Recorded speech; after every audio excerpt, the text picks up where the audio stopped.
আমার ভাইয়ের হাতের সবচেয়ে সুন্দর উপহার প্রাকৃতিক লিপস্টিক। প্রথমেই সে জম্বলের টাটকা মৌমাছির চাক কেটে আনে, তারপর একটি পাত্রে দিয়ে কম আঁচে গরম করে, যাতে মোম ধীরে ধীরে গলে যায় এবং ভেতরের অশুদ্ধি বনি আলাদা হয়ে যায়।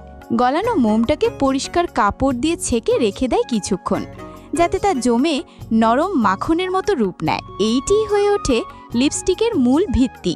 এবার সে তুলে আনে সুগন্ধি গোলাপের পাপড়ি, ভালো করে ধুয়ে পরিষ্কার করে, তারপর ঠান্ডা ছায়ায় 2-3 দিন শুকোতে দেয়, যাতে তাদের রং আর গন্ধ অটুট থাকে। শুকিয়ে গেলে সেগুলোকে ওখলিতে আস্তে আস্তে কুটে নেয়, ফলে তৈরি হয় হালকা গোলাপি রঙের সুঘ্রাণ ভরা পাউডার। এই পাউডারের সঙ্গে মেশায় আগে থেকে তৈরি করা মোম আর সামান্য ভেষজ তেল।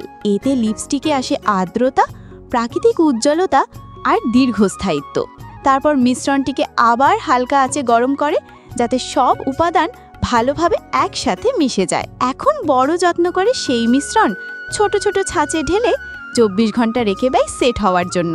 সময় শেষে গড়ে ওঠে একেবারে শক্ত, টেকসই আর প্রাকৃতিক লিপস্টিক।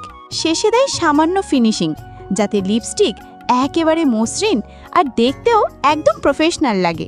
এটি শুধু ঠোঁটকেই সুন্দর করে না, সাথে দেয় কোমলতা, রঙের আভা আর মিষ্টি এক ঘ্রাণ, যেন প্রতিটি রঙে মিশে আছে ভাইয়ের যত্ন আর প্রকৃতি স্নেহ।